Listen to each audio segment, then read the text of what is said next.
Hello everyone, welcome to our channel. आज हम 2023 में मूवी भोला को एक्सप्लेन करने वाले हैं। इस मूवी की IMDb रेटिंग है 7.8 आउट ऑफ 10 और 75% गूगल यूजर्स ने इसे लाइक किया है।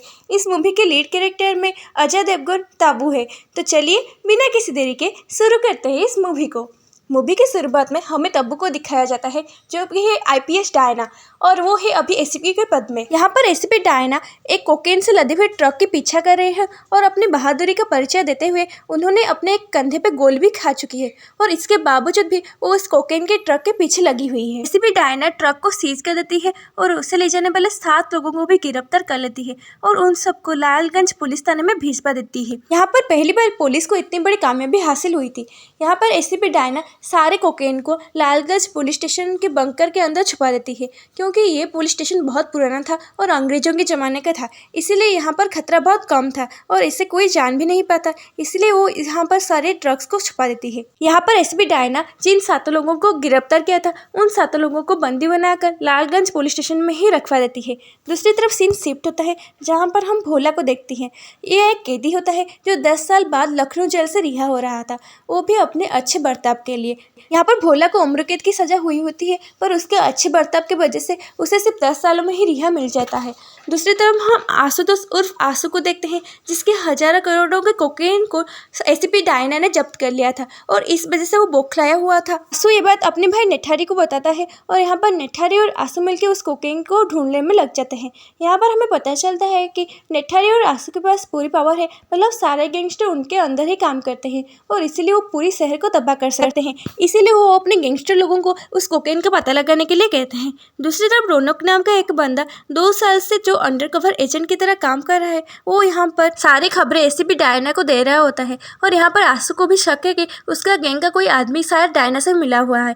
यहाँ पर ACP डायना अपने सीनियर को जाके सारी खबर रिपोर्टिंग करती है। ये सारी बातें जानने के बाद डायना का बॉस उसे सलाह देता है कि जब तक सारे माल अदालत के कब्जे में ना जाए तब तक ये बात सीक्रेट ही रहना चाहिए। पर उन्हें नहीं पता था कि उनकी पुलिस का ही कोई आदमी नेठारी और आशु को सारी खबरें दे रहा है और उनकी पीठ पीछे बात कर रहा है। यहाँ पर वो सारी खबरें आशु को दे देता है और उसे डील करता है। 1000 करोड़ कोकेन के बदले वो उसे 50 करोड़ देगा। साथ ही साथ जिन पुलिस ऑफिसरों ने उस ट्रक को जब्त किया था वो उन्हें उसके सामने लेके खड़ा कर देगा और यहाँ पर आशु भी इस डील के लिए मान जाता है। दूसरी तरफ हमें लालगंज पुलिस स्टेशन को दिखाया जाता है जिसमें सिर्फ 4 कांस्टेबल होते हैं और आज अंगद यादव नाम का एक 55 साल का कांस्टेबल यहाँ पर ट्रांसफर होकर आया था और आज ही उसका ज्वाइनिंग होता है। साथ ही साथ लालगंज पुलिस स्टेशन में 4 और स्टूडेंट होते हैं जिनमें से एक लड़के का बर्थडे होता है आज, इसीलिए चारों दोस्त मिलकर लाउड स्पीकर पर लाउड म्यूजिक लगाकर यहाँ पर पार्टी कर रहे होते हैं और इसीलिए उन चारों को अरेस्ट कर लिया जाता है। यहाँ पर सीन चेंज होता है और हमें लखनऊ का एक अनाथ आश्रम दिखाया जाता है जहाँ पर ज्योति नाम की एक छोटी सी बच्ची थी। दरअसल ज्योति को कहा गया था कि कल कोई खास इंसान उससे मिलने के लिए आने वाला है और वो उसका भी बहुत खास लगता है, इसीलिए वो समझ जाती है कि कोई उससे मिलने के लिए आ रहा है और इसीलिए वो उसका ईगरली वेट करने लगती है क्योंकि इस दुनिया में तो उसका कोई भी नहीं था। दूसरी तरफ सीन चेंज होता है और हम डायना के बॉस को देखते हैं जिनकी आज लास्ट वर्किंग डे थी और कल से वो रिटायर होने वाले थे, इसलिए वो सबको पार्टी दे रहे होते हैं और इसीलिए सबको शराब पिलाते हैं। यहाँ पर सारे पुलिस ऑफिसर डायना को छोड़कर शराब पीते हैं और यहाँ पर डायना के कंधे पर गोली लगी थी, इसलिए उसने कुछ मेडिकेशंस लिया हुआ था, इसलिए वो शराब नहीं पीती। यहाँ पर शराब पीने के कुछ मिनट बाद ही सब बेहोश होकर एक एक गिरने लगते हैं और ये देखकर डायना डर जाती है और शॉकिंग भी रह जाती है। यहाँ पर पहले डायना को कुछ समझ में नहीं आता पर जब बाद में समझ में आता है तो समझ जाती है कि शराब पीने की वजह से इन लोगों का हाल ये हो गया है। शायद शराब में ही किसी ने कुछ मिला लिया था जिस वजह से सब एक एक होकर बेहोश होने लगे और उसने ही शराब नहीं पी थी इसलिए वो ही बेहोश नहीं हुई। यहाँ पर डायना को ही सबका जान बचाना था इसलिए वो अपने आसपास देखने लगती है जहाँ पर उसे एक ट्रक दिखता है पर यहाँ पर उसके कंधे में गोली लगी हुई थी इसलिए वो ट्रक नहीं चला सकती थी, इसलिए वो आसपास किसी को ढूंढने लगती है जहाँ पर वो देखती है कि 4-5 बावर्ची काम कर रहे होते हैं और साथ में उनके भोला नाम के एक कैदी जो कि आज ही आज़ाद हुआ था वो था, इसीलिए वो उनके पास जाकर मदद लेने लगती है। यहाँ पर जब खाना बनाने वाले बावर्ची लोगों से पूछा जाता है क्या वो ट्रक चला सकते हैं तो वो मना करते हैं। फिर भोला को पूछा जाता है तो वो हाँ करता है पर वो कहता है कि आज ही मैं जेल से रिहा होकर आया हूँ और मैं अपनी बेटी से मिलने जा रहा हूँ कल, जिसको मैंने आज तक कभी नहीं देखा और मैं उससे जल्द ही मिलने जाऊँगा, इसलिए मैं किसी भी मुसीबत में नहीं पड़ना चाहता, इसलिए मैं ट्रक नहीं चलाऊँगा।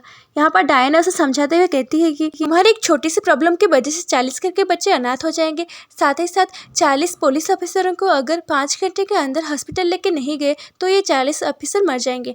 अब डायना की बातें सुनकर भोला मान जाता है। यहाँ पर बावर्ची और भोला की मदद से डायना 40 ऑफिसरों को ट्रक में लादती है और फिर उनसे लेकर और कर्ची नाम के एक आदमी जिसे सारे रास्ते पता होता है उसे लेकर हॉस्पिटल की तरफ निकल पड़ती है।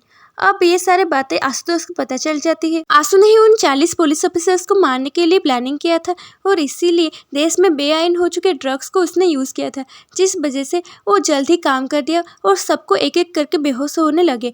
अब जब ये बात रौनक को पता चलती है तो डायना को कॉल करने लगता है और वो उसे बताता है कि जब आप हॉस्पिटल की तरफ जाए तो हाईवे से ना जाए, क्योंकि वहाँ पर ये आशु के सारे आदमी मौजूद है जो आपको मारने की कोशिश करेंगे और रोकने की कोशिश करेंगे। इनमें से एक आदमी ऐसा भी होता है जिसने शराब नहीं पिया था और वो पुलिस ऑफिसर यहाँ पर आशु का खबरी होता है जो हर पल डायना का खबर आशु को देता रहता है। वो पुलिस वाला तुरंत ही अपना लोकेशन आशु के साथ शेयर करता है और उससे जब खबर मिलती है तो आशु यहाँ पर शहर के सारे गैंगस्टर को बुला लेता है और वीडियो के रूप में प्रूफ बनाकर बोलता है जो उन 40 पुलिस वालों को मारेगा उसे 1-1 करोड़ रुपए दिया जाएगा और जो एसपी डायना को मारेगा उसे 5 करोड़ रुपए मिलेंगे। यहाँ पर रौनक डायना मैडम को कॉल करके बताता है कि आशु को लालगंज के बारे में पता चल चुका है और इसीलिए वो लालगंज की तरफ निकल चुका है।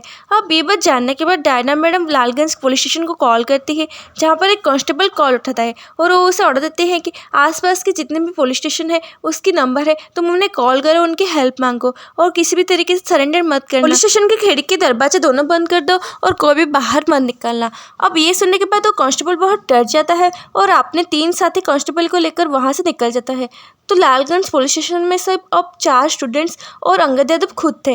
अब दोबारा डायना मैडम कुछ देर बाद फ़ोन करती है और उनका कॉल रिसीव नहीं होता, पर आखिरी कॉल में अंगद यादव उनका कॉल रिसीव करता है। अंगद यादव उन्हें बताता है कि इस पुलिस स्टेशन में उसके अलावा कोई नहीं बचा है और आज से उसका ज्वाइनिंग है। ये सुनने के बाद डायना मैडम उसे ऑर्डर देते हैं कि अभी से तुम्हारा ज्वाइनिंग हो चुका है और तुम इस पुलिस स्टेशन के इंचार्ज हो, इसलिए खिड़की दरवाजे बंद कर दो और आग पे आग के पुलिस स्टेशन से हेल्प लेने की कोशिश करो, वो किसी भी तरीके से सरेंडर मत करना। ये जानने के बाद अंगद यादव बहुत इंटेंशन में आ जाता है। दूसरी तरफ लखनऊ में ज्योति को किसी तरीके से उसके पिता का नंबर मिल जाता है और इसीलिए वो उस नंबर पे कॉल करने लगती है। यहाँ पर उसे नहीं पता था कि ये उसका पिता है या फिर कोई और है और इसीलिए वो भोला को कॉल करता है और बात करने लगती है। पर जब भोला ज्योति से बात कर रहा होता है तभी वहाँ पर कुछ बाइकर्स आते हैं और उसके ट्रक के ऊपर अटैक कर देते हैं और इस तरह से वो ट्रक को आग लगा देते हैं। यहाँ पर अपनी बेटी से बात ना कर पाने का दर्द उसके चेहरे पे साफ साफ देखा जा सकता है, पर फिर भी वो उस बाइकर से ध्यान से लड़ता है और उन्हें हराने की कोशिश करता है। यहाँ पर बहुत सारे बाइकर्स उसके ट्रक का पीछा कर रहे होते हैं। यहाँ पर भोला बहुत बहादुरी दिखाते हुए बाहर आता है और उनके साथ सामना करने लगता है और यहाँ पर एक दमदार फाइट होती है और वो उन सबको हरा देता है और इसके बाद वो अपने जर्नी की तरफ आगे बढ़ते हैं। ये फाइट सीन्स बहुत अच्छे होते हैं और बहुत दमदार होते हैं और इसमें बहुत सारे 3D इफेक्ट्स का यूज किया गया है और वाकई में ये सीन बहुत दमदार है। कुछ दूर आगे बढ़ने के बाद कुछ चेन से बंधे ट्रैक्टर्स भोला के ट्रक को रोक लेते हैं, पर असल में ये एक नहीं थे, 2 थे और दोनों तरफ से उसे रोके हुए थे। यहाँ पर 2 ट्रैक्टर्स थे और 2 गैंग्स आमने सामने होते हैं और दोनों चाहते थे कि उन्हें 40 लोग मिले, साथ ही साथ डायना मैडम। पर यहाँ पर दोनों आपस में समझौता करते हैं और वो सोचते हैं कि वो 20-20 लोगों को मारेंगे और इसलिए वो आपस में समझौता करके आगे जाते हैं। पर यहाँ पर आगे जाके उनके सामना होता है भोला से, जो कि बहुत दमदार तरीके से उन्हें मारता है और सिर्फ मारता नहीं, जान से मार देता है। यहाँ पर भोला बहुत दमदार तरीके से लड़ रहा था और उसके साथ देने के लिए डायना मैडम ट्रक के ऊपर चढ़ जाती है और जो भी ट्रक के ऊपर आने की कोशिश करता है उसे गोली मार देती है। इस तरह से डायना मैडम और भोला मिलकर लड़ाई लड़ते हैं। दूसरी तरफ आशु को पता चल गया था कि लालगंज पुलिस स्टेशन में उनका माल है और इसीलिए वो सारे गैंगस्टर को लेकर लालगंज पुलिस स्टेशन के बाहर आ जाता है। अब यहाँ पर जेल के बाहर रहकर वो लोग चिल्ला चिल्ला कर बोल रहे थे, तुम्हारे पास सिर्फ 5 मिनट है, अगर तुम लोग बाहर नहीं आए तो हम इस पूरी जेल को जला देंगे। अब ये सारी बातें अंगद यादव फ़ोन से डायना मैडम को बता रहा था। अब ये जानने के बाद डायना मैडम उनसे बात करने को कहती है क्योंकि उस जेल के अंदर उनके 7 लोग बंद थे। यहाँ पर डायना मैडम आशु को समझाते हुए कहते हैं, तुम्हारा माल हमारे पास नहीं है, पर तुम्हारे जो 7 लोग गिरफ्तार हुए वो इसी जेल के अंदर है और हम उन्हें रिहा करने वाले हैं। अब ये सुनकर आशु को पता चलता है कि उनमें से उसका बड़ा भाई भी है और ये सुनने के बाद वो इस डील के लिए मान जाता है और यहाँ पर पुलिस स्टेशन और जेल दोनों का दरवाजा खुलता है। पर तभी डायना मैडम को पता चलता है कि उन 7 गिरफ्तार आदमियों से एक आदमी आशु का बड़ा भाई है जो बहुत बड़ा क्रिमिनल और गैंगस्टर है और अगर वो बाहर आ गया तो सबको मार डालेगा। अब ये जानने के बाद वो ऑर्डर देती है कि तुरंत दरवाजा बंद कर दिया जाए और ऐसा ही स्टूडेंट्स करते हैं और दरवाजा बंद कर देते हैं। यहाँ पर अंगद और स्टूडेंट्स मिलकर सारे दरवाजे बंद कर देते हैं, लॉकअप का दरवाजा बंद कर देते हैं, पुलिस स्टेशन का दरवाजा बंद कर देते हैं। यहाँ पर आशु का बड़ा भाई चीखने लगता है कि सारे माल यही पुलिस स्टेशन में है, पर यह बात आशु ठीक से सुन नहीं पाता और ये सुनने के लिए वो इस दरवाजे की तरफ आने लगता है, खिड़की की तरफ आने लगता है। पर तभी एक स्टूडेंट ये देख लेता है और वो कुछ आइडिया करता है। और यहाँ पर अंगद यादव भी कुछ भी नहीं कर पा रहा था और ना ही वो आंसू के भाई को बोलने से रोक पा रहा था। और इसीलिए एक स्टूडेंट आइडिया करता है और उसके जब्त किए हुए लाउड स्पीकर को आंसू के भाई के कमरे के बाहर रख देता है और उसे जोर जोर से बजाने लगता है, जिस वजह से आंसू के भाई जो भी कुछ कह रहा था वो आंसू तक ठीक से नहीं पहुंच पाता। पर यहाँ पर आंसू भी बहुत चालाक होता है और इसलिए वो उसके भाई के केबिन तक पहुंचने के लिए एक पेड़ के सहारे चढ़ने लगता है और वो वहाँ पर जेल के अंदर पहुंच जाता है। यहाँ पर आंसू का भाई आंसू से कहता है, हम इन लोगों को नहीं छोड़ेंगे और इस जेल को जला देंगे। अब इस बात से आंसू भी सहमत होता है और इसलिए वो कहता है, मैं चाबी लेकर आता हूँ और फिर मैं सबको बाहर निकाल दूंगा और फिर इस जेल को जला लेंगे। और इसीलिए वो बाहर जाता है और जेल का चाबी लेने की कोशिश करता है। यहाँ पर वो सबको मारपीट करने लगता है। यहाँ पर सब लोग मिलकर आंसू को रोकने की कोशिश करते हैं और इसीलिए उसका हाथ पैर बांध देते हैं और उसे एक कोने में लेकर पटक देते हैं। दूसरी तरफ भोला अपना जंग जीत चुका था। यहाँ पर उसके पास सिर्फ 1 घंटा बाकी था और इसीलिए वो हॉस्पिटल नहीं पहुँच सकता था।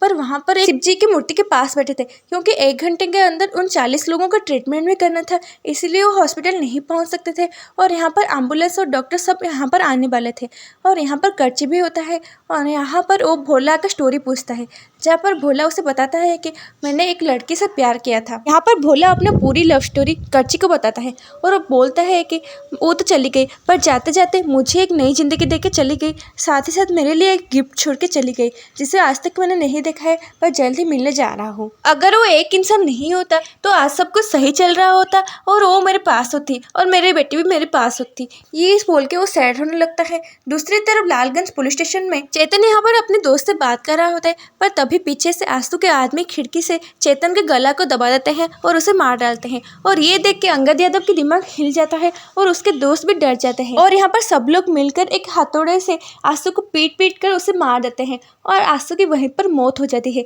दूसरी तरफ स्टैचू के पास एम्बुलेंस आ चुकी थी और उन 40 लोगों को हॉस्पिटल ले जा चुका था और यहाँ पर उनकी जान बच चुका था। वहाँ पर कुछ ही देर हुआ था, आंसू का भाई अपना गैंगस्टर टीम के साथ वहाँ पर पहुँच जाता है और भोला को बहुत बुरी तरीके से मारने लगता है।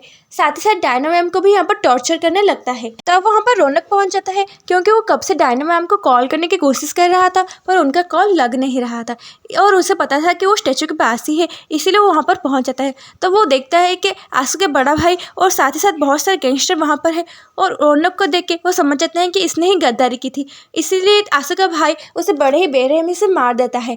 और यहाँ पर वो डायना मैम को लेके जा ही रहे होते हैं, तभी वहाँ पर भोला जग जाता है। यहाँ पर भोला सबको बेरहमी से मारने लगता है और एक को चुन चुन कर मारता है। सिर्फ मारता नहीं है, उसे जान से मार देता है। यहाँ पर एक त्रिशूल होता है जिसके मदद से भोला सबको मार रहा होता है और यहाँ पर वो महाकाल का रौद्र रूप लेकर आया था जिससे वो सबको मार रहा था। इस 5 मिनट की फाइटिंग सीन में बहुत सारे 3D स्किल्स यूज किया गया है, जिस वजह से ये फिल्म को एक अलग ही लेवल पर लेके चला जाता है और यहाँ पर फिल्म देखने में बहुत ही अच्छा लगता है। अब यहाँ पर सबको मारने के बाद भोला, कर्ची और डायना मैम मिलकर उसी ट्रक में लालगंज की तरफ निकल पड़ते हैं। दूसरी तरफ आंसू जब अपने भाई से मिला था तब यहाँ पर वो अपना फ़ोन निठारी को देकर चला गया था, जिसमें बहुत बड़े बड़े गैंगस्टर्स के नंबर थे और यहाँ पर निठारी ने सारे गैंगस्टर को अलर्ट कर दिया था और उन्हें यहाँ पर बुला लिया था। उन्होंने जेल को उड़ाने के लिए प्लान किया था और इसीलिए सारे गैंगस्टर लोगों को लालगंज पुलिस स्टेशन पर बुला लिया था। दूसरी तरफ डायना मैडम उस केबिन में जाती है जहाँ पर 1000 करोड़ का कोकेन रखा हुआ होता है और बिना किसी झिझक के उसे जला लेती है और वो जल जाता है और जल के राख हो जाता है। दूसरी तरफ भोला अंगद यादव और सारे स्टूडेंट्स को पुलिस स्टेशन से सेफली बाहर निकालता है और उसे खुफिया बंकर के अंदर एक मशीन गन मिलता है और वो सारे गैंगस्टर्स को मारने के लिए वो मशीन गन चलाने लगता है। भोला अपनी मशीन गन की मदद से सारे गैंगस्टर्स को मार देता है और सारे गैंगस्टर्स के लाशें पुलिस स्टेशन के सामने बिछा देता है। अब ये सारे काम खत्म होने के बाद फाइनली भोला अब अपनी बेटी से मिलने लखनऊ जाता है, जहाँ पर वो थोड़ा झिझकता है क्योंकि पहली बार वो अपनी बेटी से मिलने वाला होता है। फिर अपनी बेटी को देखकर भावुक हो जाता है और उसे गले से लगा लेता है। यहाँ पर ज्योति भोला को देखकर बहुत खुश हो जाता है क्योंकि उसे पता नहीं था कि उसके पिता इस दुनिया में मौजूद थे और साथ ही साथ आज उसे पिता मिल गए थे, इसलिए वो बहुत खुश थी।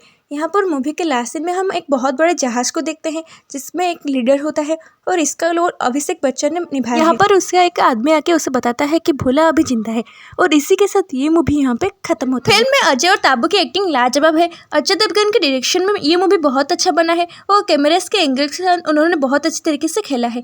कहती कि रीमेक होने के बाद भी ये मूवी अपनी एक अलग जगह बनाई है। इमोशनल सीन के मामले में मूवी थोड़ा कम है, इसलिए स्टोरी थोड़ा फीका है, पर बाकी एक्शन के मामले में ज़बरदस्त है।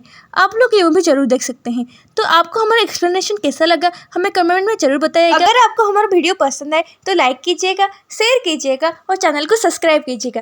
Thank you very much for watching. Thank you.